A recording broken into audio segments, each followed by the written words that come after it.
Where's our button for that? Just asking. Asking for a friend. Yeah. That's pretty quick thinking. I tried. Gotta be quick.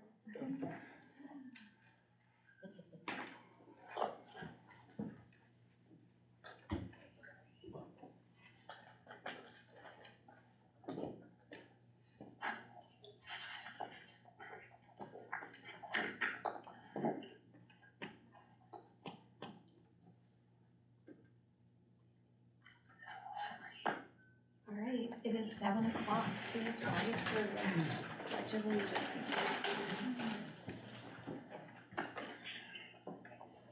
I pledge Allegiance to the flag of the United States of America and to the republic for which it stands, one nation, under God, indivisible, with liberty and justice for all. Thank you, everybody that is here.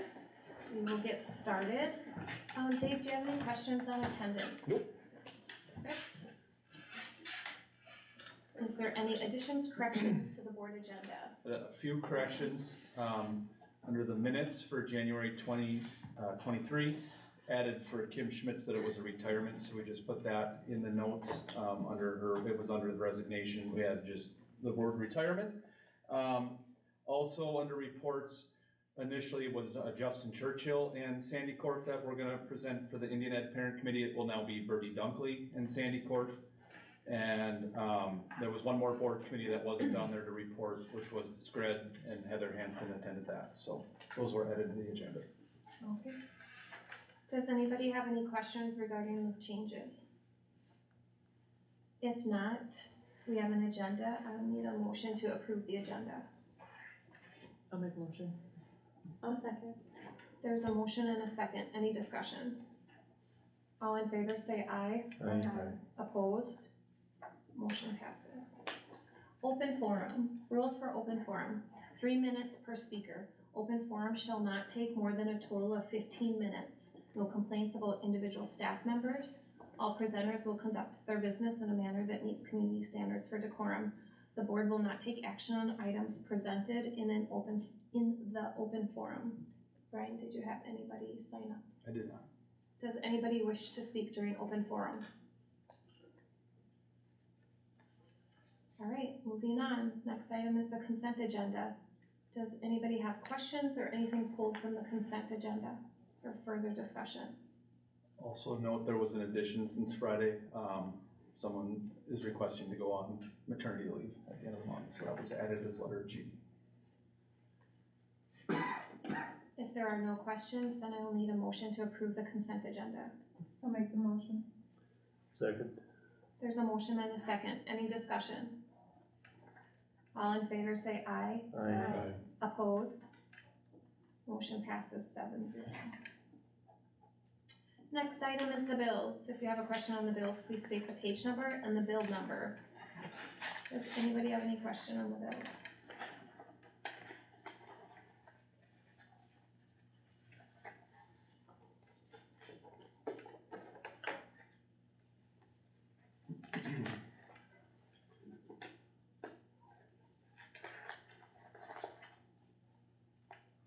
If there is no question on the bills, then I am looking for a motion to approve paying the bills. I'll move that. I'll second. There's a motion and a second. Is there any discussion regarding the bills? All in favor say aye. Aye. Against? Aye. Or what did you say? I think you said again. No, I was a yes, I'm sorry. You gotta pay attention. Motion passes 7-0. Thank you, Leo. Yes. Next up is the Indian Ed Parent Committee. And we have Bertie and Sandy here on Virtual. Skype. Yep. Go ahead, Bertie. All right, maybe I'll just quickly start if that's okay. Perfect. I will just, lay the foundation that as far as our state Indian education program plan, once we have developed our plan had it approved by the Office of Indian Education and put forth our plan for the school year, the APAC, the American Indian Parent Committee, has to review our plan and then decide if we are accurately implementing that, if we're doing it with fidelity, if we're following everything in our plan, per approval. And then they have to review it and then issue a vote of either concurrence or non-concurrence. And that is what Bertie is going to present, because she is a community member, our Pike County Cultural Community Coach. So she is the voice from the committee that will issue the vote that the committee determined. So there you go. Thank you, Bertie, for doing that. Hi, my name is Roberta Dunkley. I'm the Community Cultural Coach for Pine County District Schools. I'm also a member of the Hinckley-Finlayson American Indian Parent Advisory Committee. I'm here tonight to inform the school board that the Hinckley-Finlayson American Indian Parent Advisory Committee has issued a vote of concurrence with regards to our Indian Education Program Plan, IEPP. Perfect. Thank you, Bertie. So concurrence means we're doing a good job and we're implementing it, per our designed and approved plan.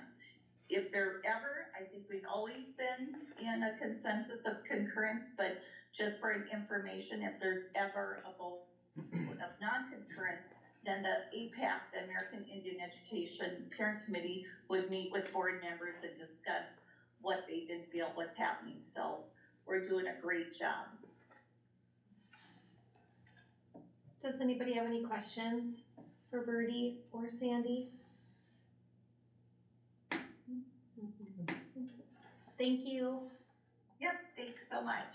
Have a good night. Thank you. Thank Bye you. now.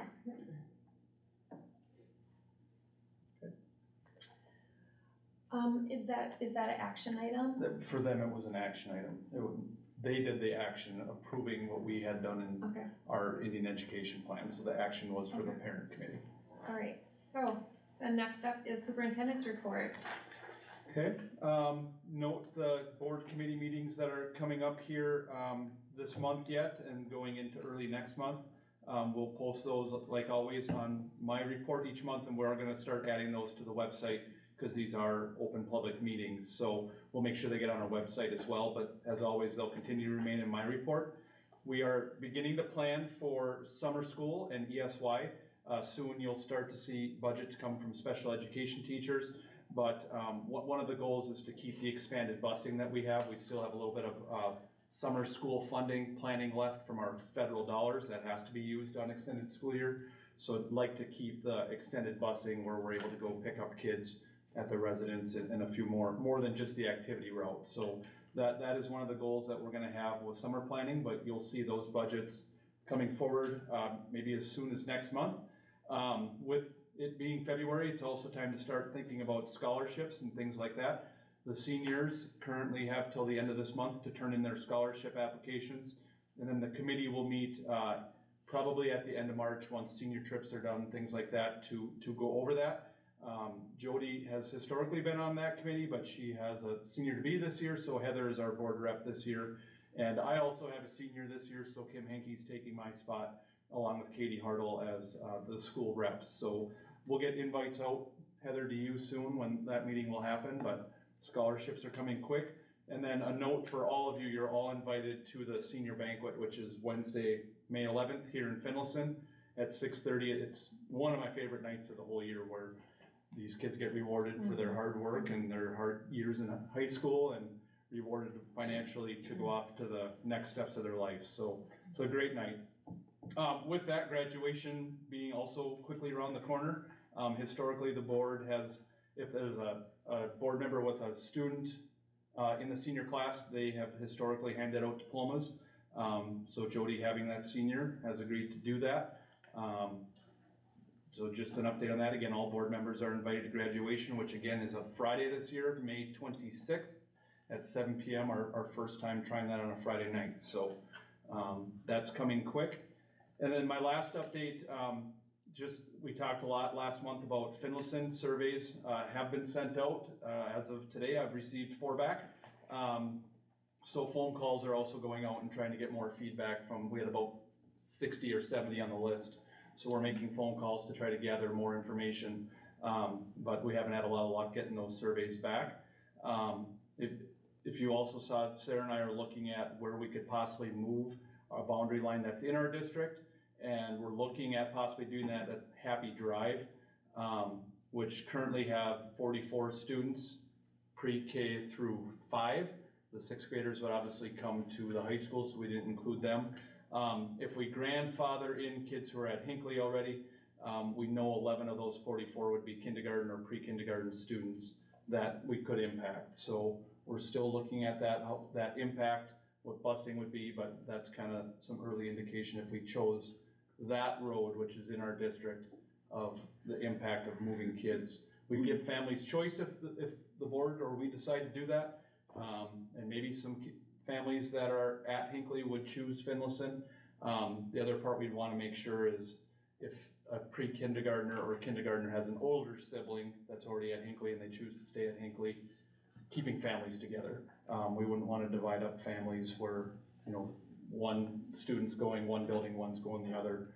So we're working on that logistic and hope to have a more permanent update action item soon. Does anybody have any questions for Brian? Just got a comment, they're doing 3 additional scholarships this year in the name of Rod Seitz, longtime teacher and coach, and they hope to do that continually off the softball fundraiser, so Katie is aware of it, they just don't have the money or anything yet, but I was promised it's gonna happen. Okay, good to know, Leo. Brian, how is it envisioned to bus the kids up to Finlayson that might want to attend the Finlayson Elementary School? Would they get bussed into Hinckley and then get off the bus and hop on another bus? Or? Early, as Sarah and I have talked, is we just change our routes, so and that wouldn't be a massive change. A lot of those buses that are in that area already are coming north with kids. We just continue that where we pick them up at their location and bus them this way is the hope, not have to meet somewhere neutral. Okay, so there would be like a line, and if you're north of that line, you'd have the option. Is that what you're thinking? What I'm thinking is if they're in kindergarten or pre-kindergarten, we'd say this Finlayson is your school, wherever that line is in north. Right. If kids are already at Hinckley Elementary, we'd give them the options. If they want to stay, we'd let them stay. So we'd have to work out busing that way, where maybe we'd have busing going on the same road to different schools, but that's kind of what we're thinking right now. Open enrollment kids that would come in north of that line, we would say would go to Finlayson. So our current students, we'd give the option, kids who open enroll, we'd say no matter what their grade, they're going to Finlayson if they're north of that road. And if they're south of the road, let's say they live south of Hinckley, there'd be some kind of a bus that would take them to Hinckley Elementary. Yep. But what if they wanted to attend the Finlayson Elementary? Oh, we figured out busing for them to get there as well. Any other questions for Brian? Next up is high school principal, Kim. Good evening.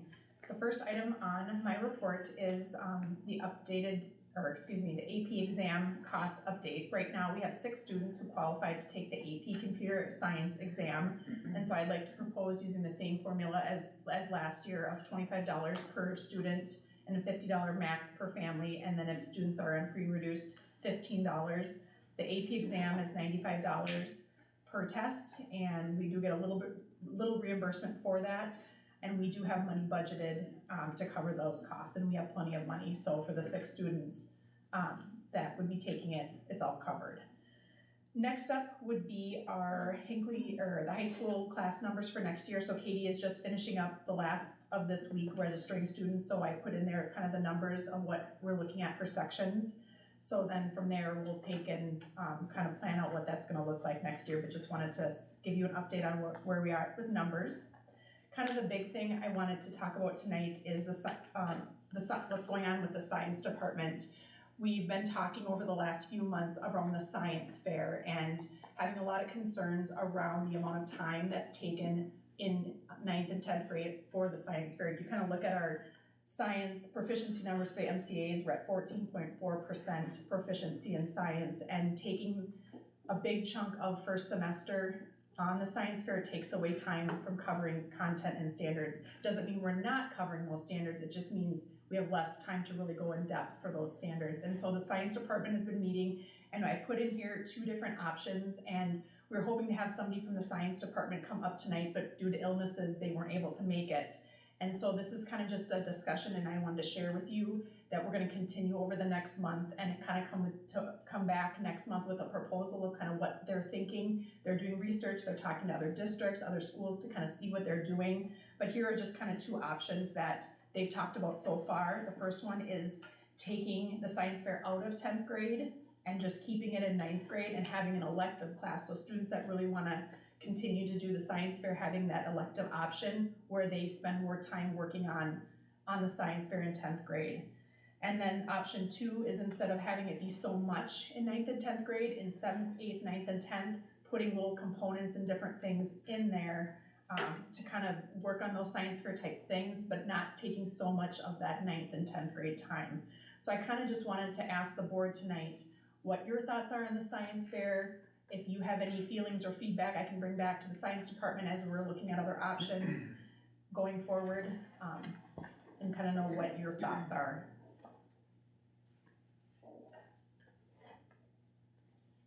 I'll share some of my thoughts. Sure. I don't know if you guys know or not, but I was International Science Fair attendee back in 1987. And I was a 10th grader when I was one of the top 4 science projects at the Region Science Project. When I did my 9th grade science project, it kind of got my feet wet on how to do a science project. And I feel like we're not giving our students the full opportunity to learn by just letting them do a science project for 1 year. I think a second year, after having done it a first year, gives them a huge impact on what they're gonna learn. And, you know, using the scientific method, writing a research paper, pulling everything together, being organized. And 2 other things that I like about the science fairs for 9th and 10th, not just 9th grade, but it's a great, when you're being judged on your science project, it's a life skill that you're learning how to interview, like a job interview. And I feel that's just a critical life skill that you can take away from doing a science project. And if you do it twice, it's far better than doing it once. The other thing is there's a deep tradition of science projects and science fairs at Hinckley-Finlayson. Yep. And I'm not the only person who's gone to an international science fair. We've had a lot of students from Hinckley-Finlayson who've made the journey. Yep. And I've posted on my resume to be an airline pilot, my high school international science fair award of being one of the top 4 and attending the International Science and Engineering Fair. And I just feel that's so huge. And I never expected to win. I never expected to be top 4 at the Region Science Fair. But I came home on the school bus that day just like, wow, this is so amazing. Now I've got something to put on my resume. And I get a trip to Puerto Rico. It was in Puerto Rico that year, but other years it's been in Des Moines, Shreveport, Indianapolis, Dallas. So it's all over the country. So I would also like to ask that the people looking at this ask 2 of our Hinckley-Finlayson Hall of Fame inductees, Don Grice and Ron Jensen. If you could please reach out to those 2 individuals to get their input, I think that would be huge. Because those 2 are the pillars of our science fair tradition. So, and I would like to see a 3rd option, if I may. Yep. I would like to leave it as is and maybe make it an option for students who want to do a science project in 11th and 12th grade. Maybe make that a quarter credit or something like that, where you have a class to do a science project. for 11th and 12th graders who wanna continue on and do a project in those years, but I would please You suggest not to take it away or make it not. and required for all 11th and 10th, or sorry, 9th and 10th graders, That's- required for all. That's what I would say. Okay, And I know it's a lot of work and most students would probably say, I'd rather not have to do it in 10th grade. I know I would not have done a science project in 10th grade, okay, given the choice, because it is a lot of work. It Okay. really is.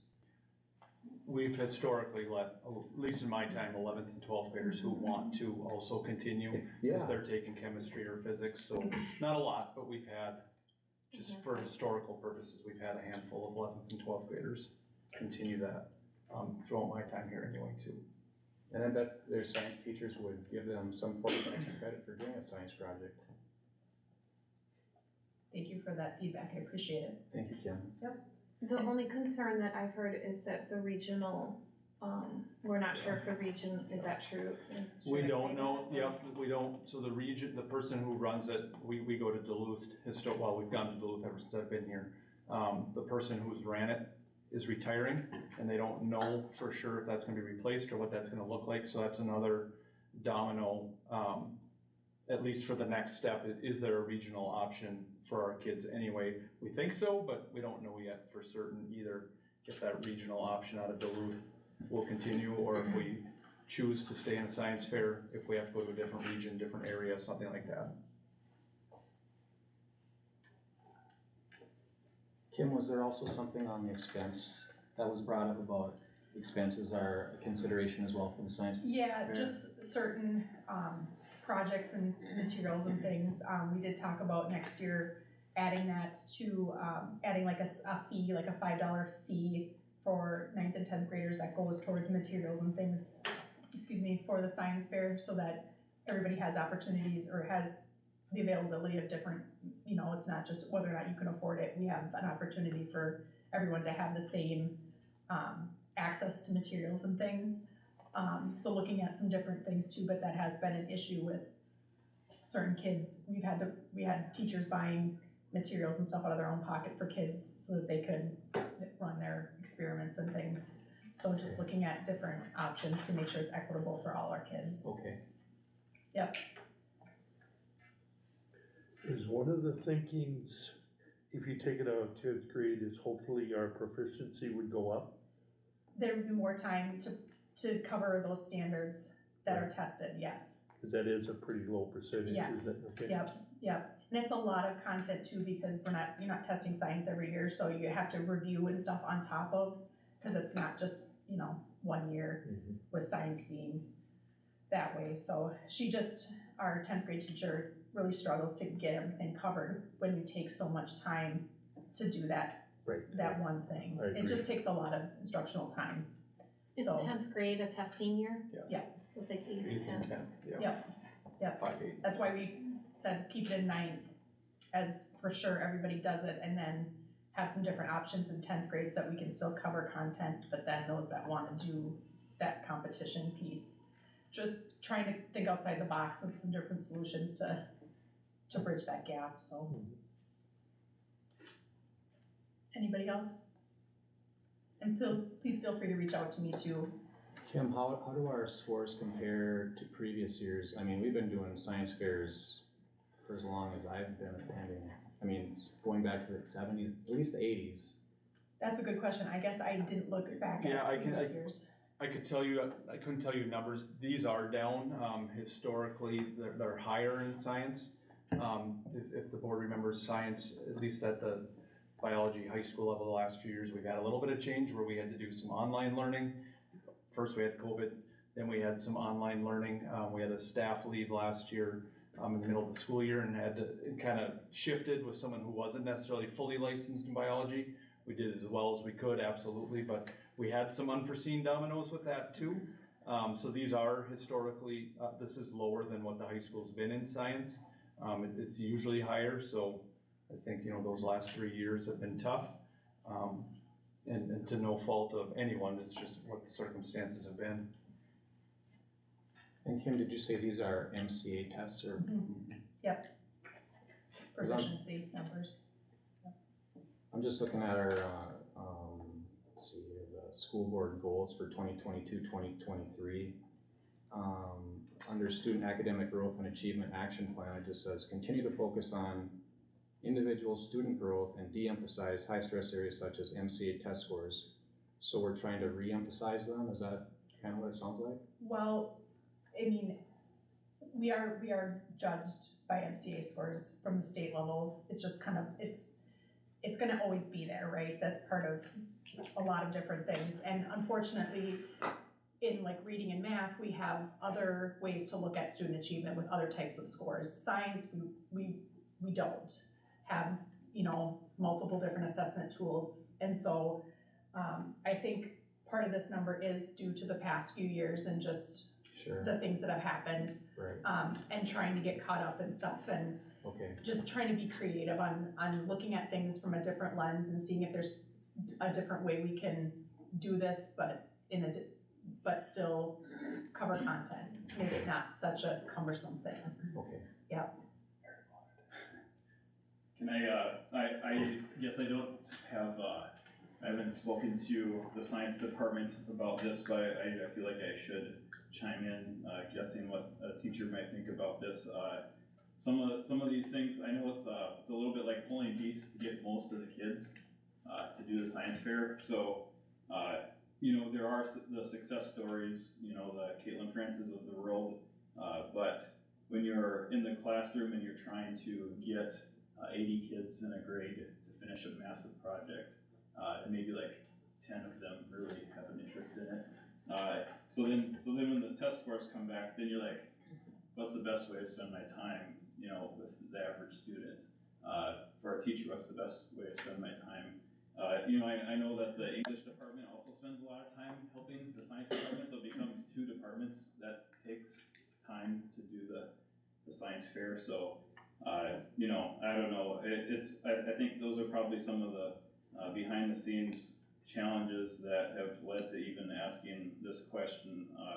Because when you say 14% are proficient, I mean, that, you know, to me, I'm not a science person, but to me that means that only 14% of the kids are probably proficient enough to do a science fair without major hand-holding.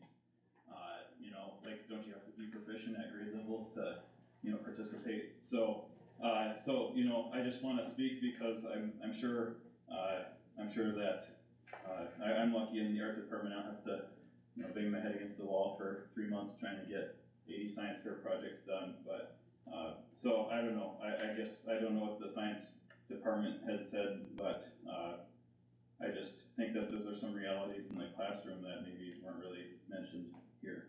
So. I've judged the science fair for the past 4 years that we've had it, 4 or 5 years.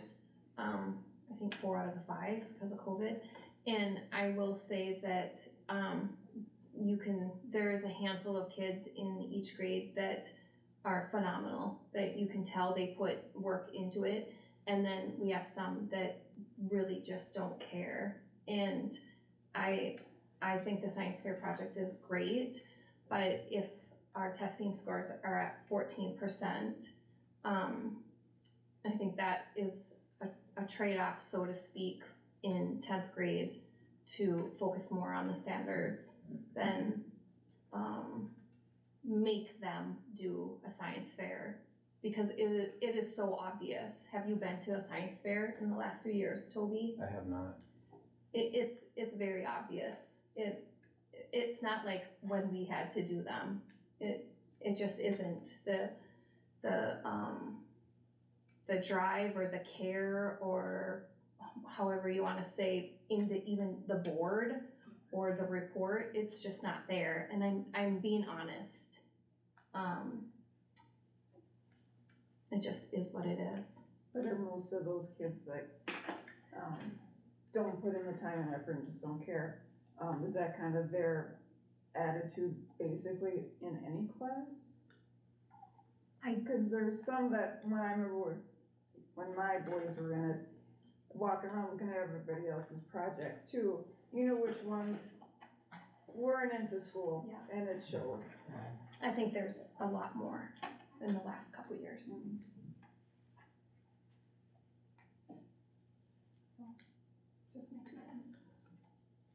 Would it still be required for all ninth graders to do Yes. it? Okay, so we're just talking about not maybe having 10th graders have it be a requirement, but it would Yep. still be required for ninth Yep. graders, they would still do the science fair. And we would also look at in 7th and 8th grade, doing some pre-teaching stuff, so it doesn't take so much time in Yeah. 8th grade, so kind of sharing that load. And we can do that, we'll do that either way. But just kind of look at how we can scaffold it so that it's not so much, Okay.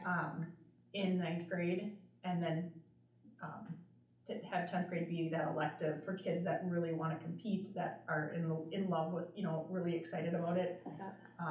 They have that option to continue and do it again. Yeah. So we wouldn't be completely doing away with it. Correct. I don't think No. anyone in the department wants to do away with it. Okay. I wouldn't advocate for that either. Yep, that Cause makes sense to me. we've had a lot of kids with a lot of good success. Yeah. And, two departments working together is a good thing. Yep. But maybe there's a better or a way to do both and still hit standards with the depth that the standards need to be hit. But no, I think we wanna see the science fair continue. Yeah. Just doesn't need to change a little bit. And again, we're just kind of talking about it right now, looking at some different options, and we're gonna continue to meet next month. I wanted to get your feedback, to bring it back to the team, and then we'll kind of come with a couple, either proposals or kind of what the team would like next month to the school board meeting, kind of share with you some updates. Since you feel like the scores are down because of the pandemic, do you think it would be smart to just, let's give it a couple more years and see where our science scores end up in a couple years before we got our long-standing tradition of having a science fair for 10th graders? I think we need to do something different next year. What that looks like, my recommendation would be to make some type of change so that it's not so much in both grade levels. How we do that, there's lots of different things I can foresee, but I don't think we should continue the exact way that we've been doing it in both grade levels for that whole amount of time. Whether it be then, if let's say we kept it in both grades, we could maybe in 9th grade have it be a little bit less of it's like more of a, you work together in a group and they come up with it so that your first round, your first experience is together, so it's not all on you and it's not so cumbersome. And then in 10th grade, it's like, this is you on your own, you've now had experience with it, now we can move it. I mean, there's lots of different things we can look at. So it's just kind of figuring out what's gonna work best for, first and foremost for our kids, to make sure that they get what they need, they're meeting standards, and they're being successful, and it's not hurting them. A lot of kids fail because of just the science fair itself, and that's really hard, so. Again, it would be nice if we could have option number 3, keep things as is. Yep, it's on my list, so I think we'll, kind of lay it all out, all the different options, and then go forward. Thank Yeah. you. Yep. All right, next up, I just wanted to update the board on our behavior referrals. By no means have we fixed anything, it's still a work in progress. We have a lot of things that we need to continue to work on. Something that I didn't put in here is looking at our referrals. 90% of the students at the high school do not have a referral. So when you're looking at, and that's not attendance, but just behavior referrals. So taking out attendance, 90% of students at the high school do not have a referral. So when you kind of look at numbers and feel like it's a lot, 90% of our kids are doing what they need to do. So it's a handful of students that we're gonna continue to work on. So again, I just wanted to update you on where we're at month by month, so you can kind of see the comparison. Anybody have any questions on that? All right, next up is an action item, choir and band trip for 2024, and Wes is here and he will kind of share with you what they're proposing. Hello, my name is Wes. I am the choir director, and Marin would be here had she not fallen ill to sickness. We are proposing a band and choir trip for next year. This would take place somewhere late February to early March of next spring, and included with Kim's portion, there was an itinerary and a inclusions sheet that you can also take a look at if you want to find that on your computers. But I'll just run through some of the inclusions. So this trip, we would be going through Gateway Music Festivals and Tours. Marin has used that company before with her high school, and she said that it was a fantastic experience, and she thought that they did a really great job. When we reached out to them, we had asked about a 5-day trip that was trying to stay around the same price as what students are going to Washington, D.C. as. And they were able to come up with a whole itinerary and a whole trip that would be going to San Diego. So some of the inclusions on this trip would include transportation, round trip airfare between Minneapolis and San Diego, deluxe motor coach transportation for all activities and performances in San Diego, and motor coach drivers. There would be meals, breakfast and dinner every single day while we were on that trip, and 3 performances while we were on that trip as well. We would have a public performance on USS Midway. We would get to perform on the deck of an aircraft carrier, which is really cool. We would also set up a school exchange concert with a local high school somewhere around the San Diego area where we can perform for them, they can perform for us, and we can, have some bonding between the 2 schools. There would also be a clinic of some university or music music school that would be in the area that we could set up as well. Those are all things that we can set up later. Sightseeing activities include going to Coronado Island, San Diego's Old Town, Seaport Village, the San Diego Zoo, getting some beach time as well. And then additional inclusions. One thing that Marin said that this company did very well is they provide a tour guide, a tour manager throughout the tour the entire time to deal with any problems or issues that arise, give insight into the local San Diego area. Whoever they assign knows that area and can manage, I don't know, if the buses run into traffic, for example, or if they have cool fun facts while we're driving to a place, or but then they'll get to know the kids as well. And the total price that this came out to was $1,573 per person, which is just a little bit more than the Washington, D.C. trip this year. Some non-inclusions that we would have to deal with would be travel insurance for some of our people, for people that are wanting travel insurance, transportation to and from the local airport, and then figuring out how to ship instruments to San Diego. Do I have any questions about anything about the trip? I like the idea that you're including breakfast and dinner, because in the past, sometimes we didn't, and I worried about the kids, so I like that. Yeah, and we would have time for lunch where they could go off and buy their own food Good. while they're on the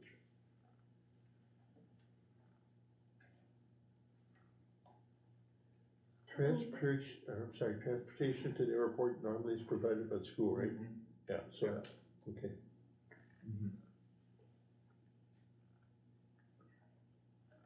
Does anybody have any more questions regarding the trip for next school year, 23-24?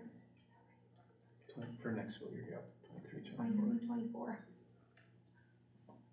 23-24. We should probably vote on this since she has 2 action items. Yep.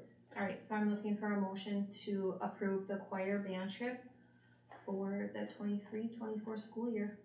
Make a motion. I'll second it. There's a motion and a second. Any discussion? All in favor say aye. Aye. Opposed? Motion passes 7-0. Thank you, Wes, for speaking.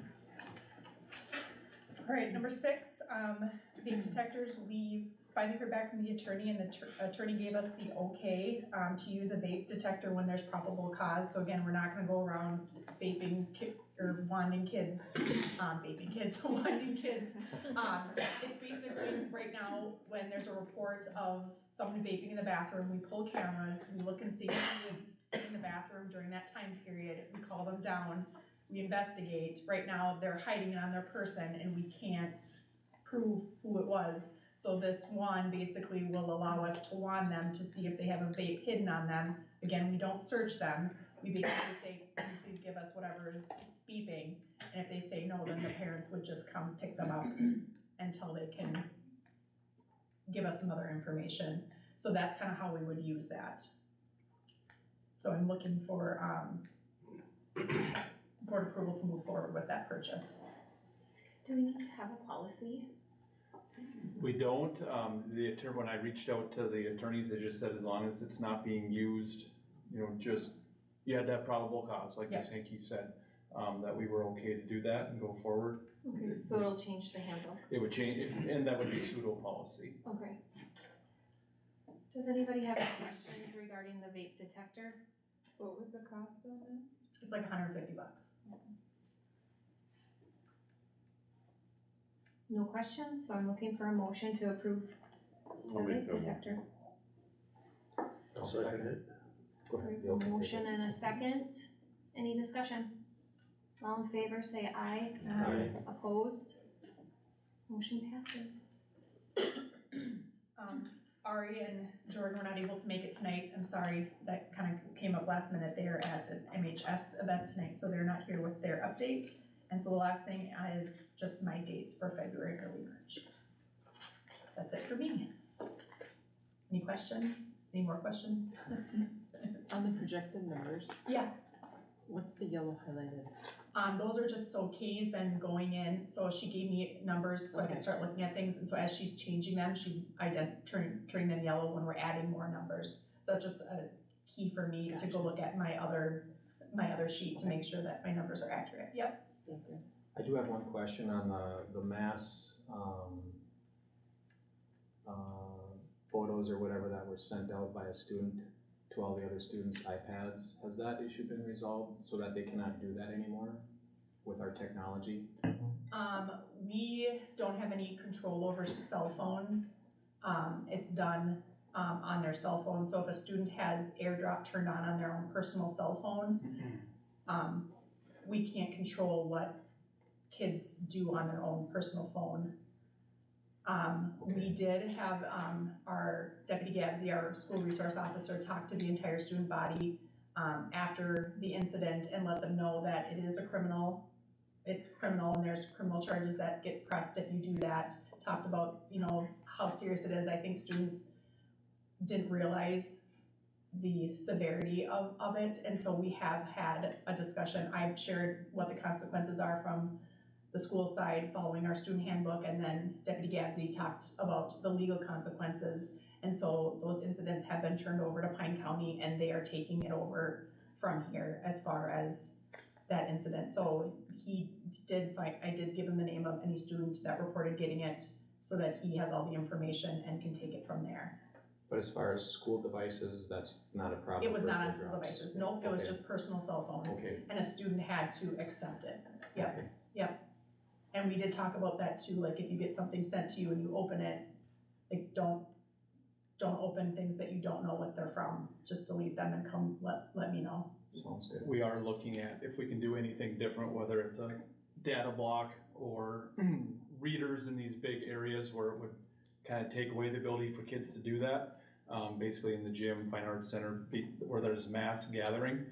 Some phones that's easier to do to than others, so it's not as easy as just putting like a reader up in the entryway, because there are cases that can block that, iPhone or Windows that have different capabilities. So we're exploring if we can do anything to help that on the cell phone level, but don't have any more information yet.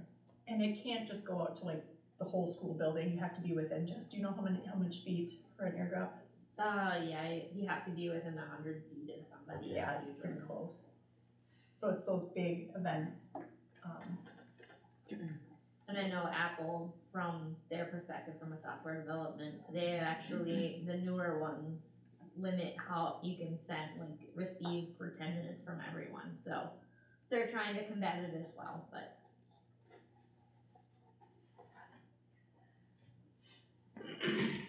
Thank you. Thank you, Kim. Thank you. Thank you. Next up is elementary principal Kim, sorry. Bonnie, you're. It's like sitting next to Brian all over. I'll be quick. It is February, I love to read month, so February 6th down in Hinckley Elementary, we got into a little battle with Mother Nature again. It started to snow, but we really had a good turnout for book bingo. We haven't had it at Hinckley Elementary in evening time for 2 years. We had done it during the day. We had over 80 kids at Hinckley Elementary, so it was pretty phenomenal. Thank you, Angela, for bringing your kids down to the event. It was just good to see the faces and getting kids in books in kids' hands. So they are doing book bingo up in Finlayson on February 24th during the day. So again, all kids get to play.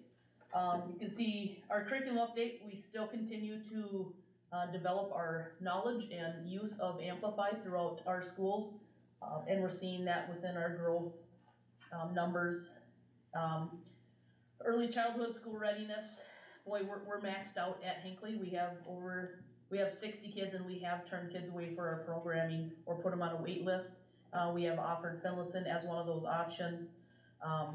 We have aligned Amplify in early childhood as well, and they are loving it. It was so fun. I did a couple observations this last week, and it was just phenomenal. Kids are eating it up, so really fun to see.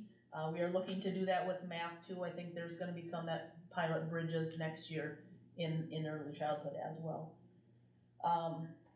We are doing, Mr. Whalen is doing bridges along with Mrs. Williams and Miss Heeman, and Miss Chuckna is doing the CPM piloting, and them are going very, very well. So looking to bring in more pilots of bridges next year across the school. Science is also using Amplify Science. It's been a learning curve. It's very rigorous. So I was listening to the 14.4 proficiency up at the high school. I'm hoping this makes an impact in that, get some of that early learning down. We talked about vertical alignment for years now, so we're hoping to see an increase in that, but it has been a learning curve, but they're making great progress. It's teaching them how to take a very intense question, like they would see on the MCAs, and how to dive into that a bit more, how to dig it apart and really dissect it. So that's been interesting.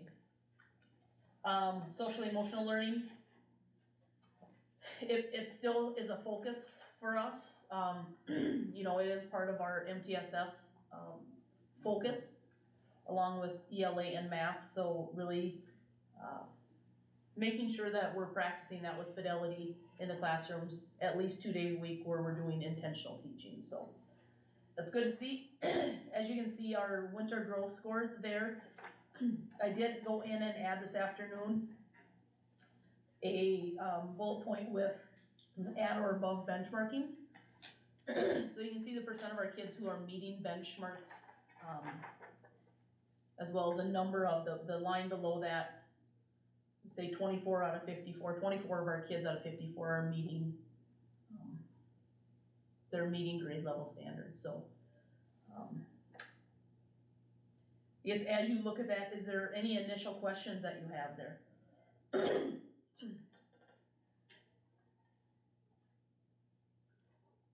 You can kind of see, if you look from last year's second graders to this year's third graders, you can kind of see that correlation too. So you're not just looking at, you can kind of see it with cohort.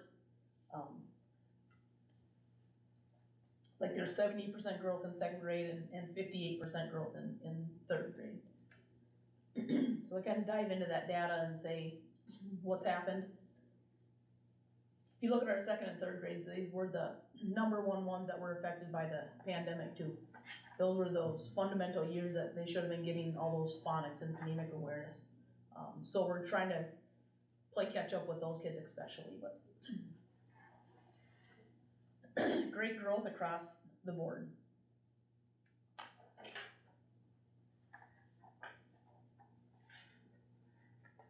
If there's no questions on that, I think before I go on, you can definitely see the impact that a curriculum has made in reading versus math. We don't have a math resource, and it's definitely impacting us. Discipline data, Kim kind of stole my thunder, but, you know, I was just talking to one of the school board members before our meeting, and, we always emphasize or focus on the negative, where there's a lot of positive things going on in our school as well. And I need to do a better job of putting that in front of our staff, because like Kim said, 80% of our kids have not had a referral all year. 80%. If you look at the MTSS tier, you know, we add tiered support, 80% should be getting what they need in our core classroom. Ours are doing that. 80% of our kids are doing what they need to be doing. We don't give referrals for attendance.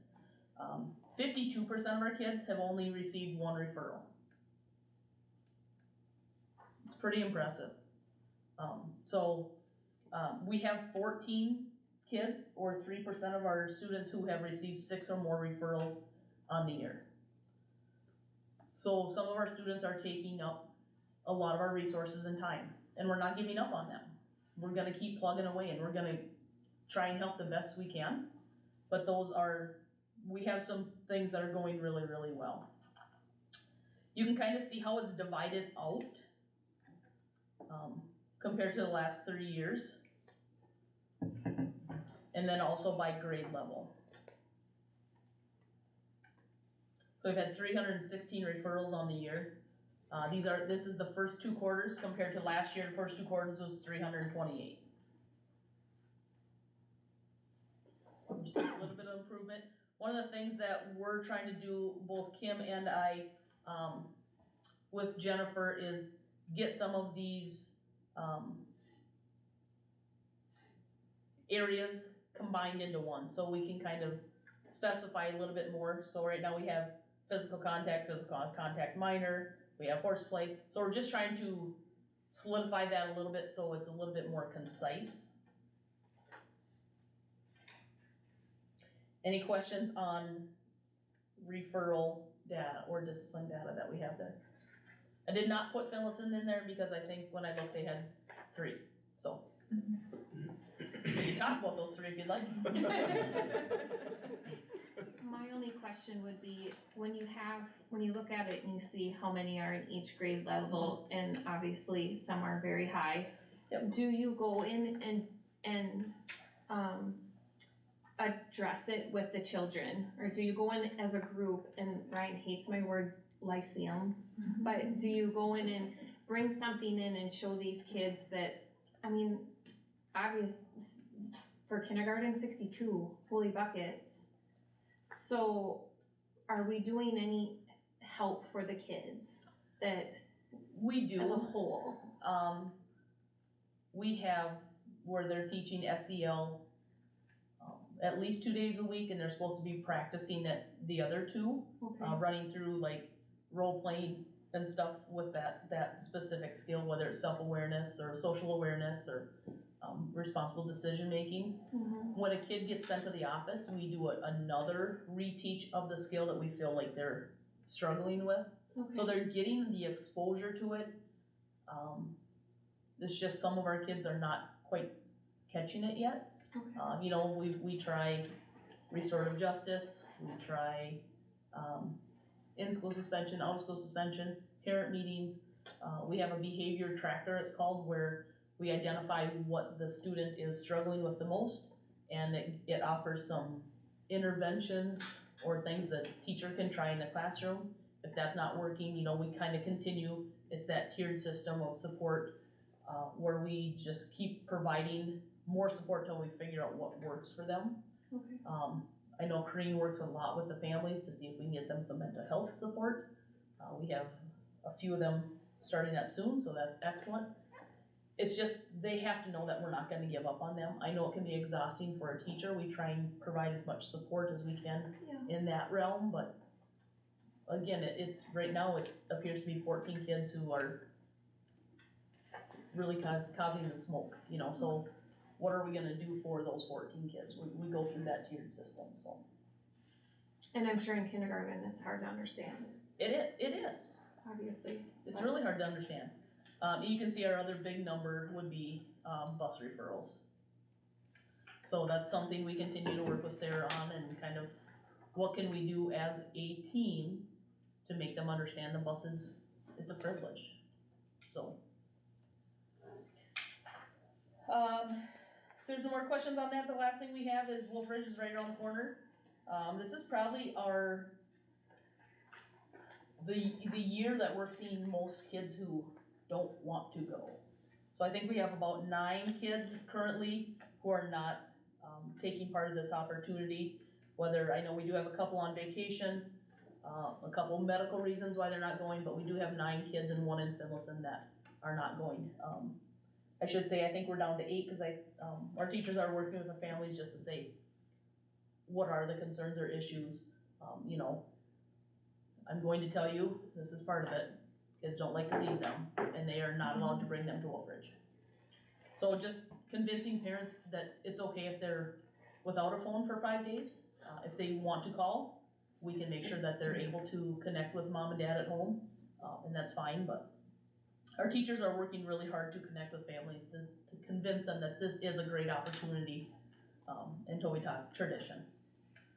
Do we ever have our 7th graders come back to the 6th grade and talk about Wolf Ridge? Cause I know a lot of kids at the high school always say how much Wolf Ridge was such impactful for them. No, we don't, so it's a really good idea. Us old people talk about it, but it maybe would be more impactful to have some of their 7th grade peeps come over and. 7th or 8th. Mm-hmm. Or even the older kids, like some of the Yeah. seniors that come over and. Yeah. And some of the chaperones that go, the student chaperones too. Did we have one year where they didn't go because of COVID? We had 1 year that they did not get to go. And last year they went, but it was limited. I mean, there were certain things that weren't open. Rock walls, those type of things, but there was 1 year that that they missed it. I like that idea, Jody, thank you. Any questions, comments, concerns? For me? Okay, that's all I got, thank you. Thank you, Bonnie. Next up is Empower Learning Center, and Val is here. I have to do one thing first because it's driving me crazy, and I didn't want to interrupt anybody else speaking, but this one little point. My OCD, I can't take it. So. Use one over there. Thank you.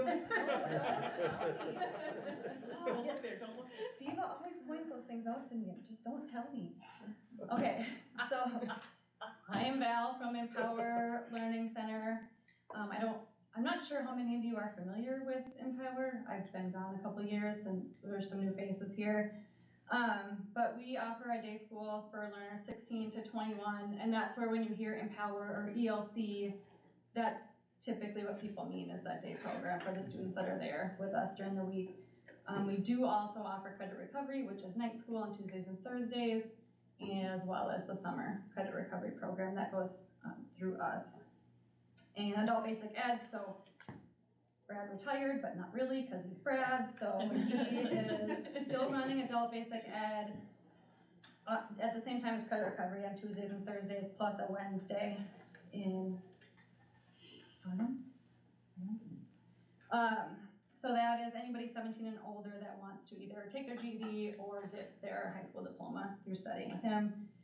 And last year we had been approved for a JAGS Online Academy. Unfortunately, we did not get the approval to extend that this year, so we kind of have a gap for those families who really thrived on being able to take their learning distance. So that kind of hit us a little bit this year.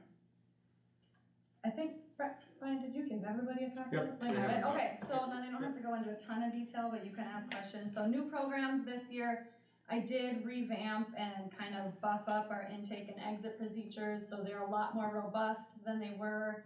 It takes a lot more time, but it helps me to really get to know the kids when they come in and really build a program of study for them that's gonna interest them, help them be successful, and actually have a plan when they leave instead of, you know, what's your name, how many credits do you have, cool, let's start tomorrow.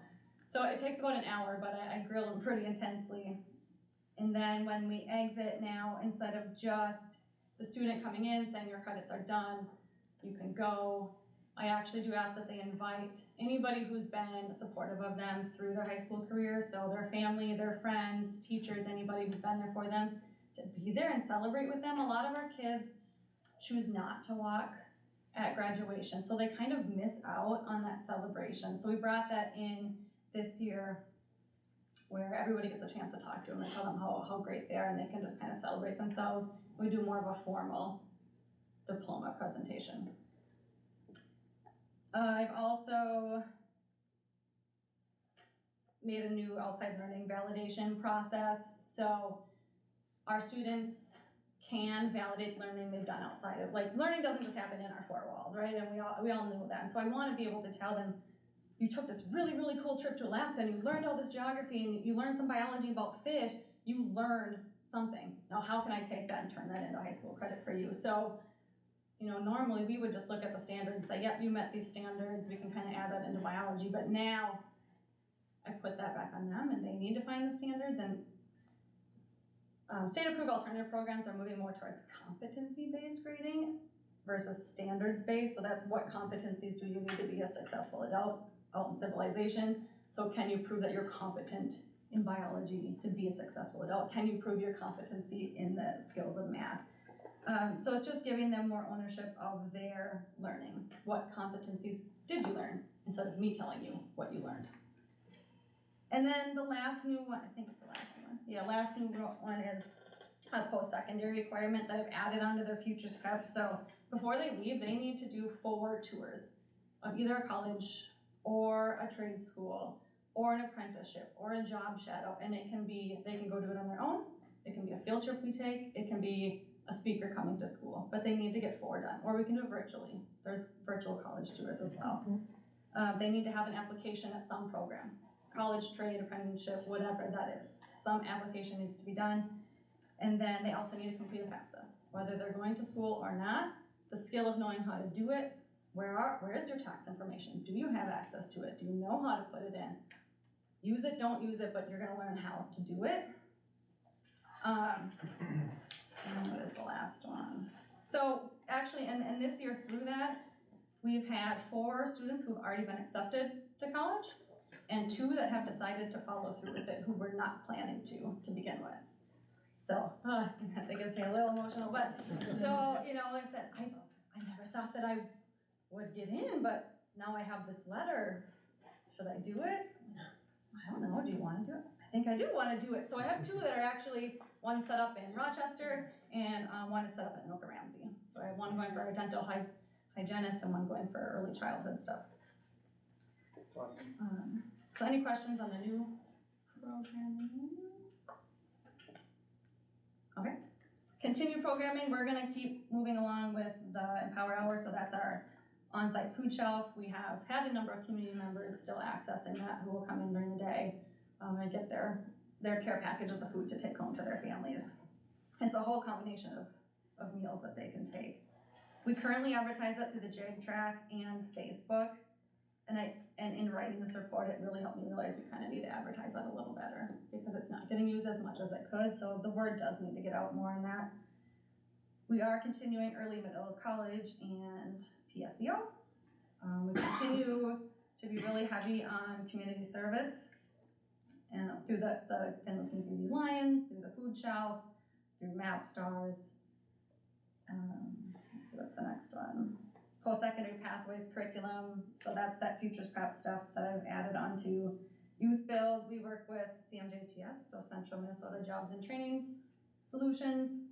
We have 4 students enrolled in that program right now, so they are getting paid to learn job skills on job sites through CMJTS. So they do some work at the thrift store, they do some work in the community building things for people. And actually they just approved us to help remodel the inside of our building a little bit. So they're gonna buy some materials for us to sand and paint and touch up some holes, and CMGTS is gonna fund it and then pay our kids to do the work.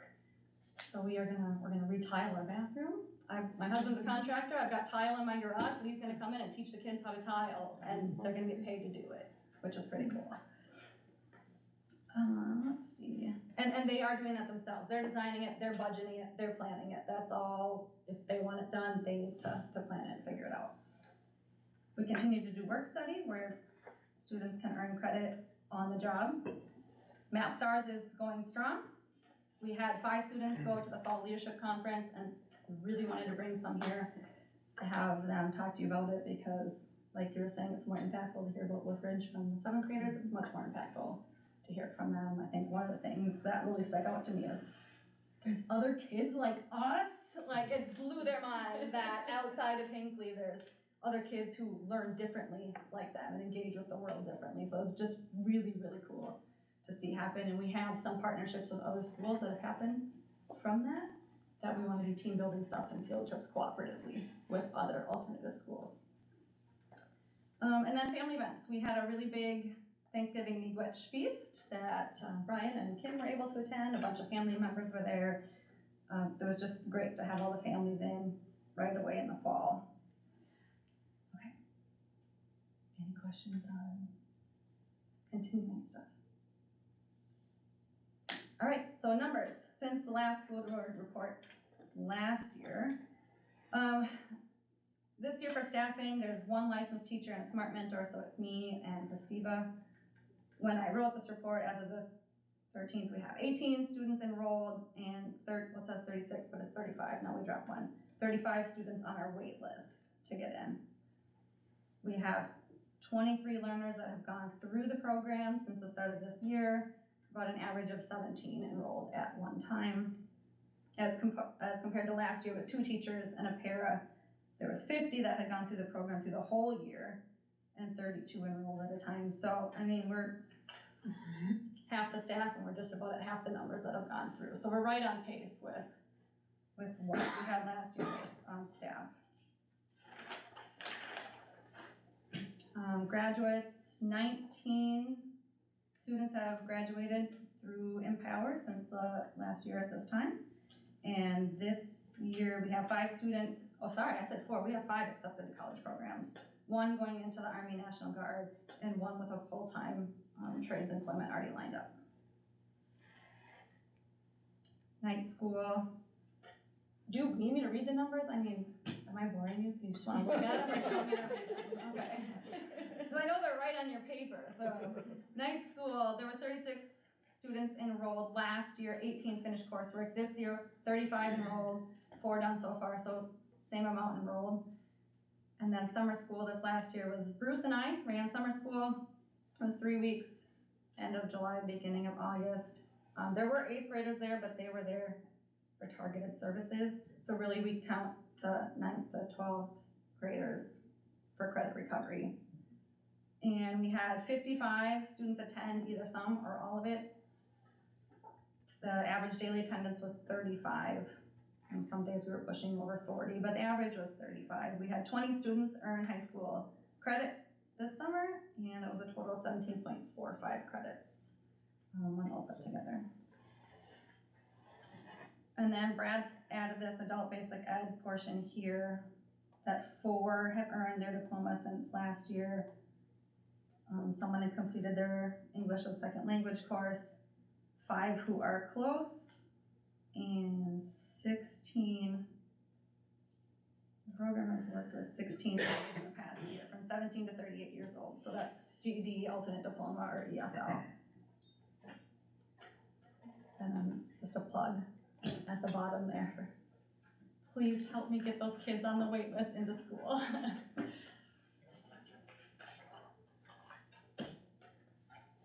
And the issue with that is we can't find nobody to work there, right?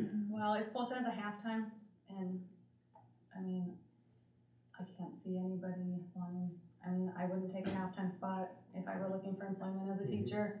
And I have heard from 2 people who have said, if it were full-time, I'd be there in a second. So that is hurting us that it is only posted as a halftime. How many more students could you accept if it was a full-time position? So last year, it was 12-to-1 student to teacher ratio. So there were 24 in the I think building. the fire code in the building's 28. Yeah. So with 3 that's staff, Yeah. part of it was fire code in the building, cause there's only 1 bathroom, so I think they can have 28 in that building. 28 people, staff and students. What do you have on the wait list? 35. 17 of those 35 are currently still in our high school, but wanting to go over. The other 18, I guess I don't know where they go to school, but half that list are in our high school.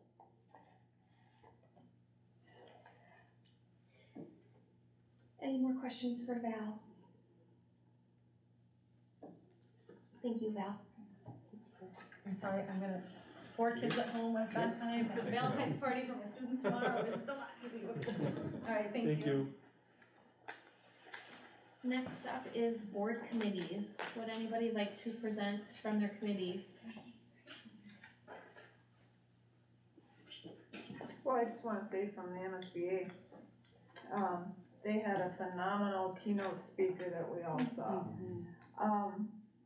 And sometimes I think those keynote speakers, you listen and sometimes you tend to zone out certain portions a little bit. He had your attention from the very start to the very end. He was really, really good about self-reflection, how it makes effective leaders. And I just think it would be really good if we brought him to our school. Who was it? Presentation. His name was Dr. Adolph Brown. Yeah, he was fun. Oh, He was funny. He had your attention the whole time. Oh. And if you got up to go to the You had to go to bathroom. you had to get permission. Yeah.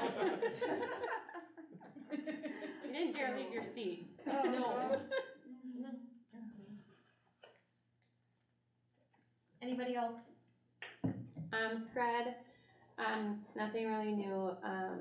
It's this time of year when new board members are elected and so new, board reps come in. So, it was just the annual presentation from the social emotional learning committee, like people that come into our schools. They just gave their presentation so that we would kind of know why we're on that board and the purpose of Scred in our schools. So that was pretty much this last meeting.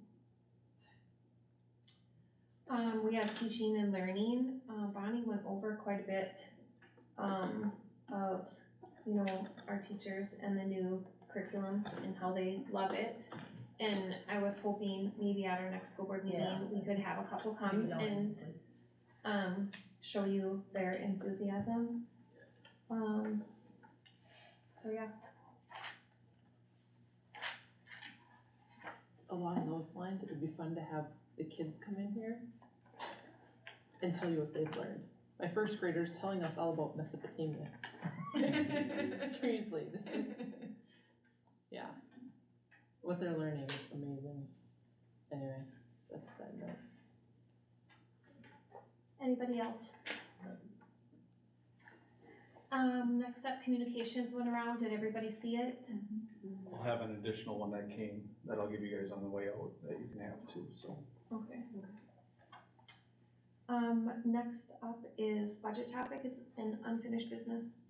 Yep, so, like we talked about a little bit, teachers have till about the end of the month to get their materials and budget requests into their principal or managers. So that is coming up quick. The admin team's working this week. We're doing kind of a special education boot camp, just because we're perceiving to maybe have a lot of moving parts that could impact a lot of different places. And both Kim and Bonnie are working on projected teaching lineups, things like that for next year. And Joanna and I are working on the backside of that, what that costs, what that looks like, as we're also looking at our revenue. Jumping down a little bit, I'll jump back up. When I had the revenue projection, it has not changed. A new update did come out today, and as I started looking at it at the end of the day, most of those numbers haven't changed much. There's still a few more I need to double check. I just didn't have time before board level. So we're monitoring what the revenue is doing as far as coming in, and then as we build our teaching and staff lineup for next year, what the expenditures for that will be. You can see kind of our expenses through at least the end of January, where we've spent about 56.7% of the approved budget, and February 1st is about 58.33% of the school year. So we're still under where we are in the fiscal year as far as how much we've spent. Last year, you'll note, we were at the same time at about 52% of the approved budget.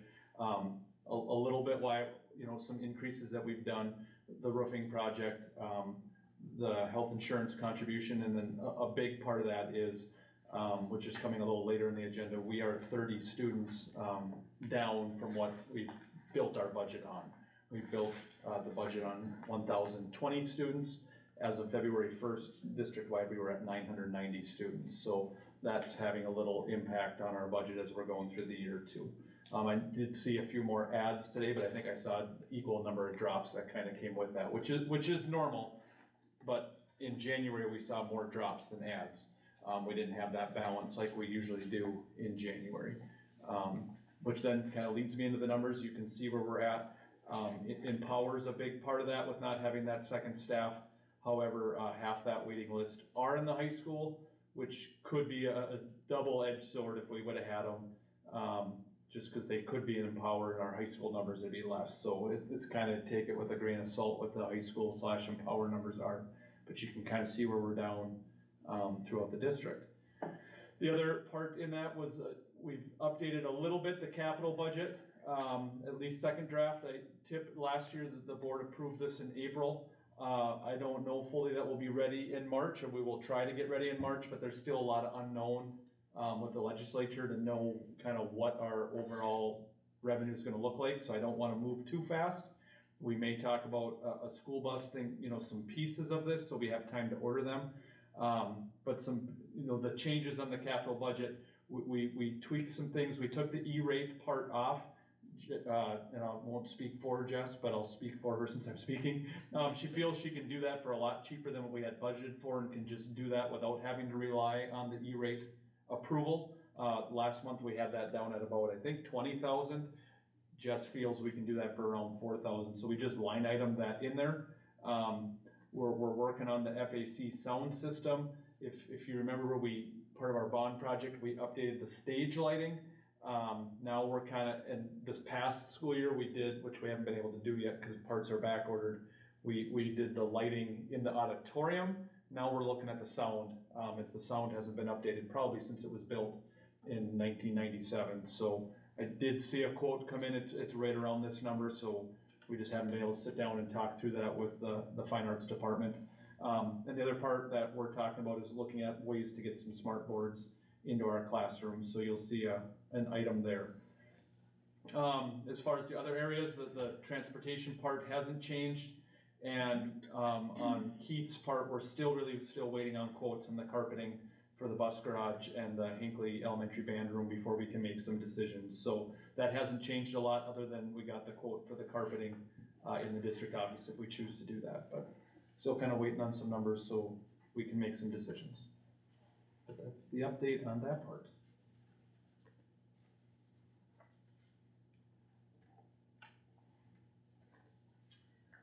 My only question is, do we put any buffer in there?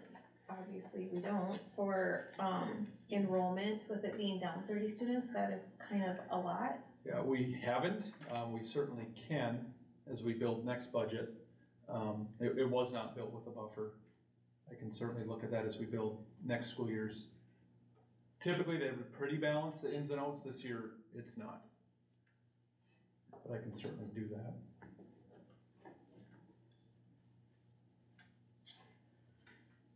Any other questions?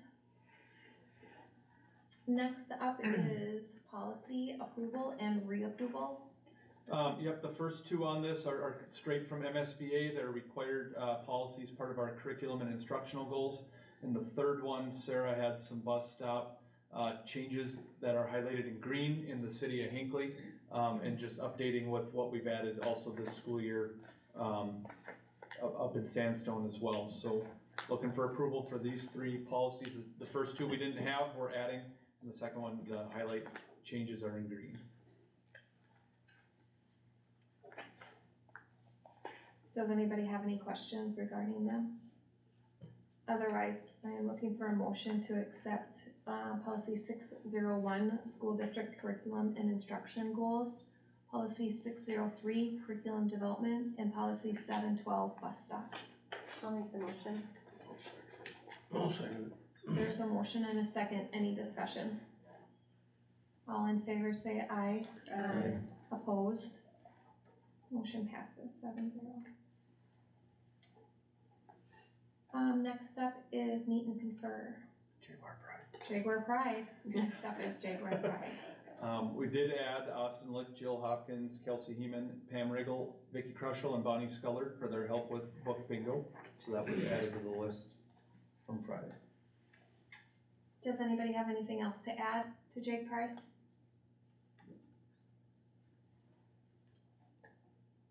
Next up is meet and confer. Yeah. So Mr. Richter and I met probably about a week or two ago, maybe it was 2 now, but talking about some non-contractual issues. First one was just, we talked through some Epic Day feedback. That's our staff development day on Martin Luther King Day. And the PD committee talked about this as well, how to get more of our local teachers to present, maybe a keynote speaker of someone who's in the classroom or recently out of the classroom, just some ways to maybe make that more impactful for all the districts, but to get more of our teachers also up and presenting and sharing the good things that we're doing in our district. This year, we've had more, well, not just this year, lately we've had more students qualify for 504s and IEPs, which has put some more students with needs and more students of need in classes, and there's just bigger numbers. So talking about what class sizes look like, meeting all the needs. I know the principals were going to talk about that. I did attend the high school meeting where they talked about it a little bit. So that was something that Mr. Richter and I did talk about. We talked about opportunities to get some more professional development for our coaches. So coaches, as they're developing their budgets, will have the opportunity to request PD sessions in coaching as well. You know, we want to have great teachers, but we also want to have good coaches too. So finding opportunities to make sure they get training and skills for the areas that they're coaching. We talked again about early release days and just making sure coaches are there for their PD and also have time and the correct amount of time to get to their practices and things like that. So we just talked through that, what that looks like, what that could look like, and also what our early release days are looking to be next year. We are changing up a little bit, we're gonna have a district focus one of the Wednesdays of the month, and then some building specifics the other Wednesdays, but just talking about making sure our coaches have time to get to their practice and make sure, especially for the off-site practices, that coaches are able to get there. And then we talked about the music department and what that looks like, making sure that they're able to get their ample prep time. And it's hard, you know, at times when they're shared between 3 buildings, and just making sure logistically that we're looking at that, and if there is anything that we can change or if we can add or things like that. And I know as the principals and I are going through FTE boot camp, we have started talking about that, and we'll look at that as what we can do in the music department to make sure we're getting the needs met in all 3 buildings. Eric, would you like to add anything? No, sounds good. I'll add it, as always, it's a very respectful, pleasant, I think, you know, HFEA as Eric as the representation, and with me, it's always very positive, and I appreciate the collaboration that we're able to have. Does anybody have any questions or discussions regarding meet and confer? All right, we will move on to school board goals. So the next 2, I guess I'll click on the progress because it has the school board goals on there. I just broke it down by the goal and the sub-strands. At our last admin meeting, the admin team kind of went through what we've kind of felt that were some good things that we've hit or focused on in each of these areas. Part of this is to not only see what we've done, what we still need to work on as we start to, in the next 2 months, build the 23-24 school board goals. We also talked today at our MTSS meeting of trying to align the school board district goals with what the MTSS committee is working on. So the whole district's kind of working on the same things without kind of having too much, and not being able to focus as in depth. But the admin team put things in each of these areas that we felt we've worked on, and kind of seeking your feedback, what you'd like us to continue to work on as we especially start to build our school board goals in March and April for the 23-24 school year. So would love any feedback as you were able to read through that.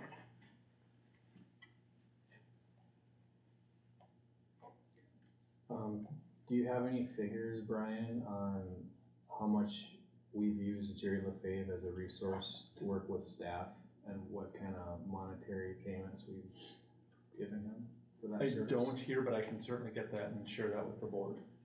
I can do that as soon as this week for you guys. Okay. Brian, could you also, this is going back to the science thing, could you also, or maybe Kim needs to do it, give us the science proficiency numbers from years past in your update? We will get that to you by Friday.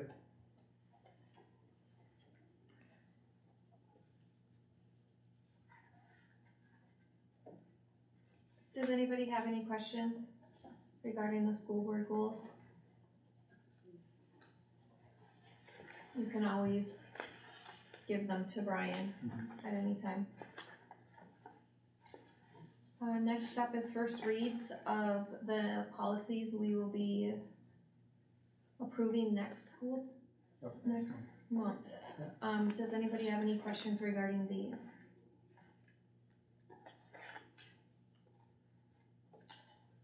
If not, we will move on to the calendar update.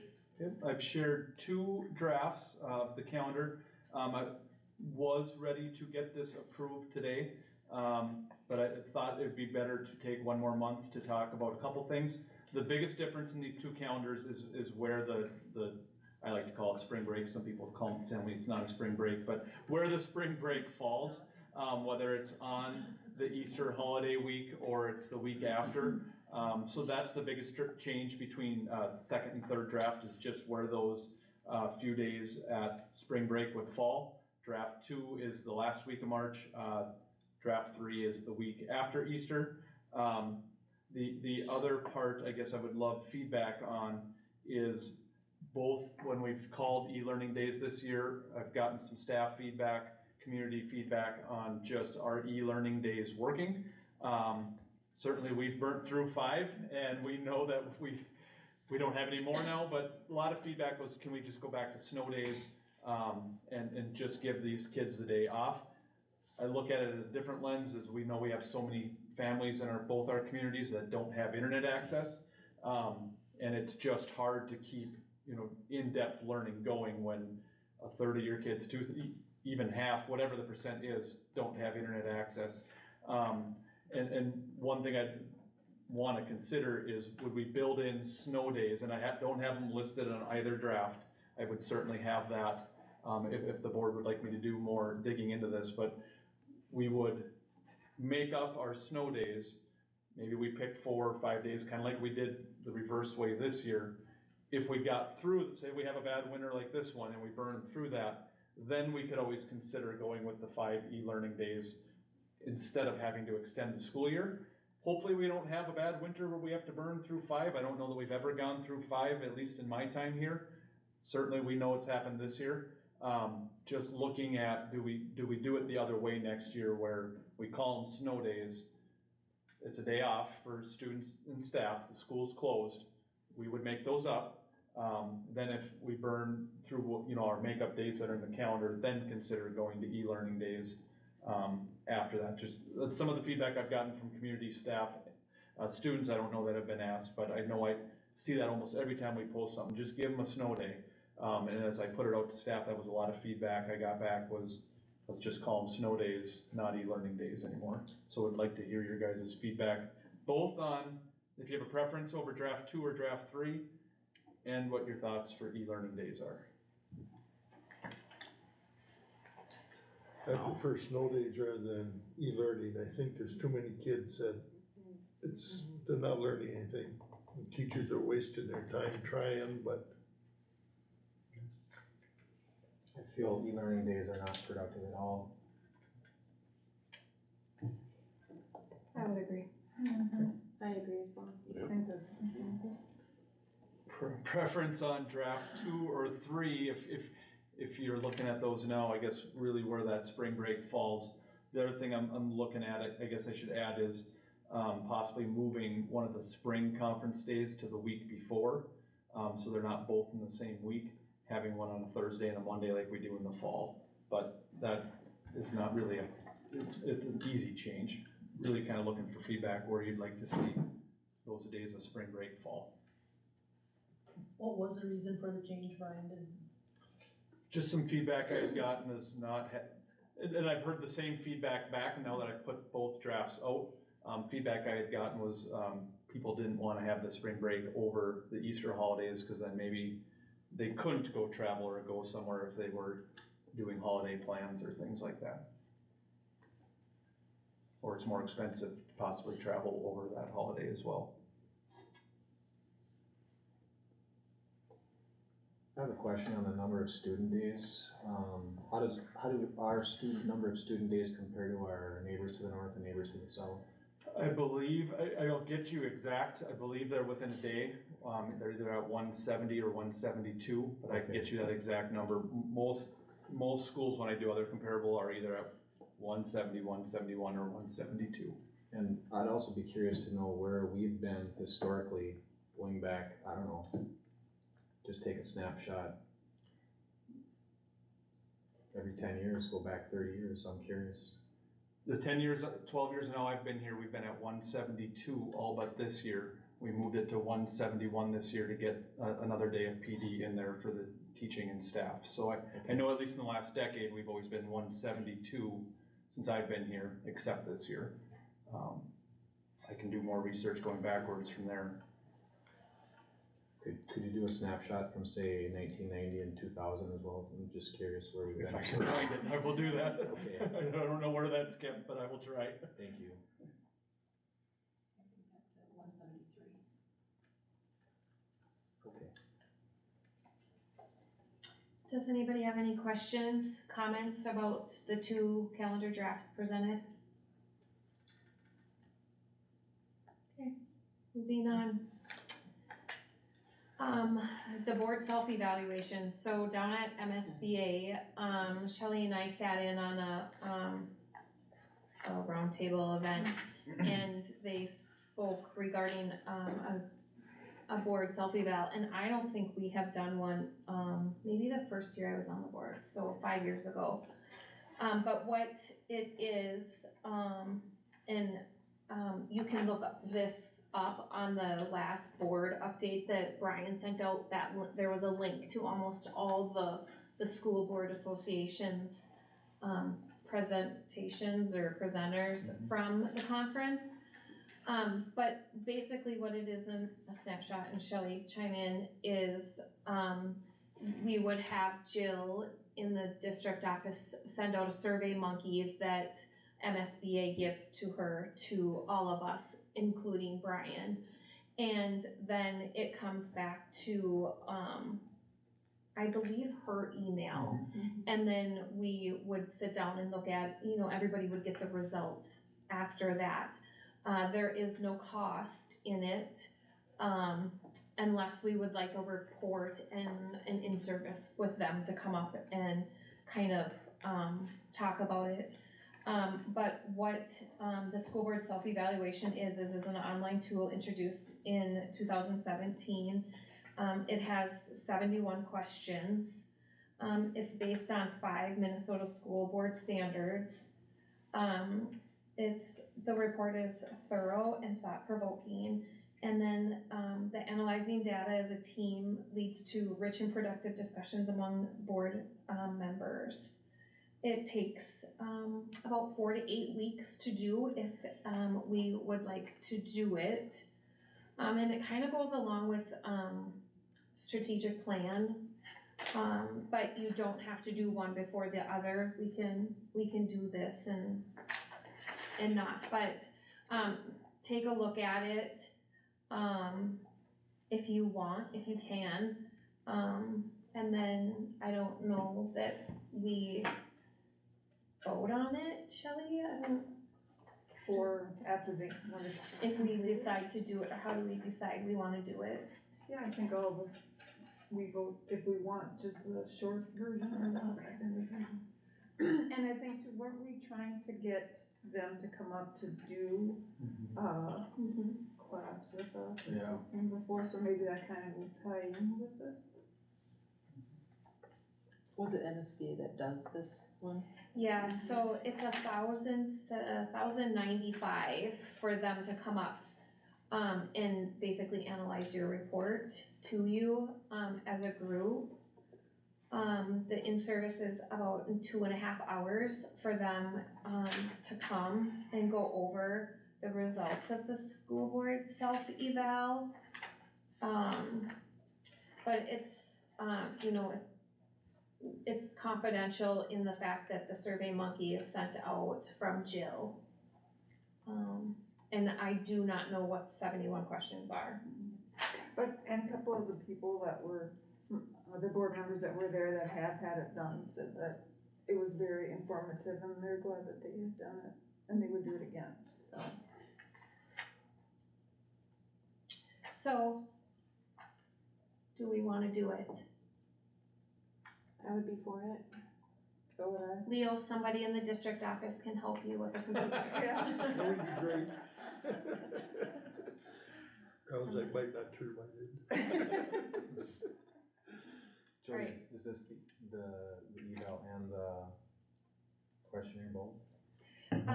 So the eval comes back after all the questions are answered, and then it gives you, it analyzes everything that we have said as board members and superintendent. So, did I answer that or no?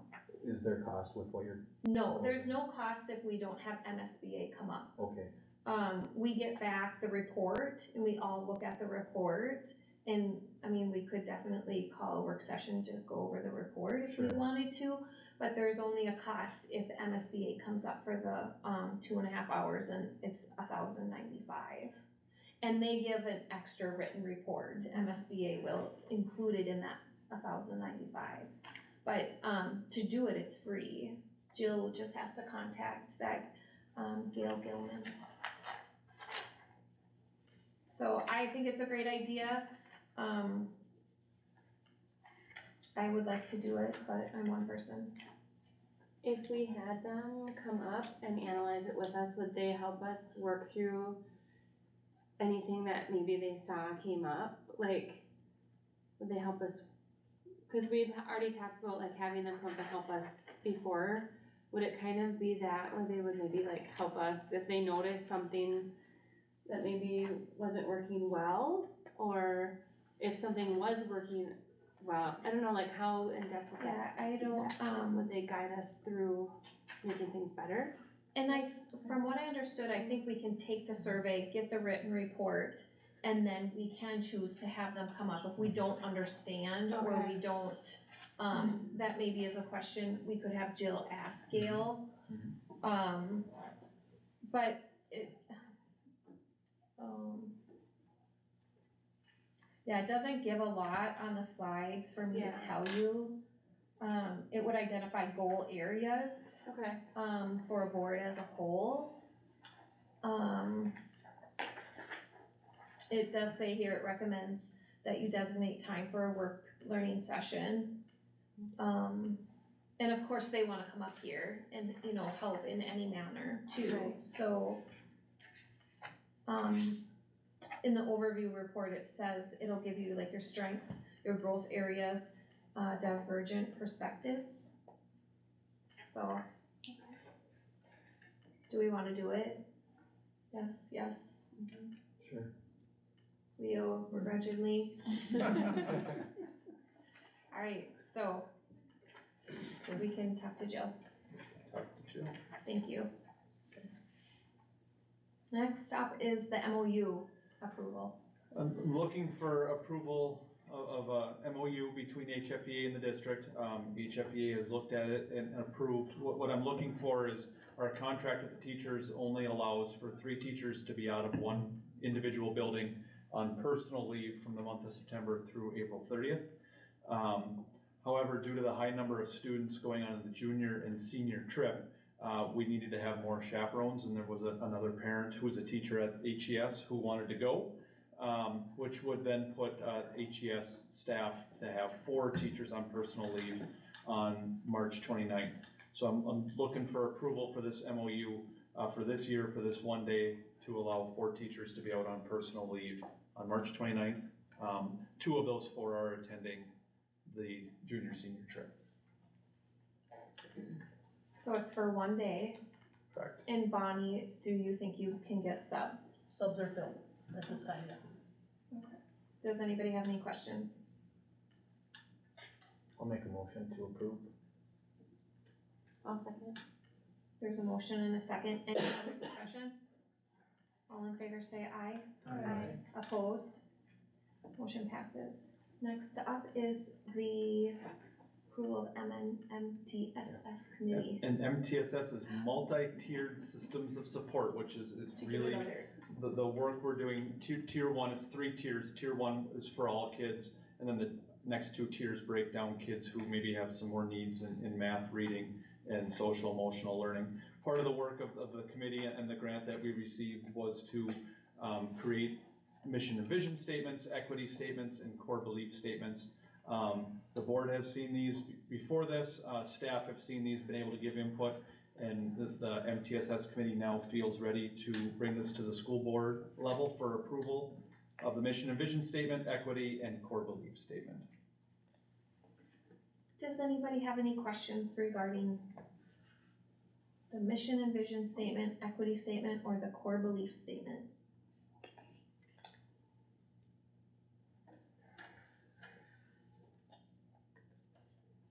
If there are no questions, then I'm looking for a motion to approve those. I'll make the motion. I'll second.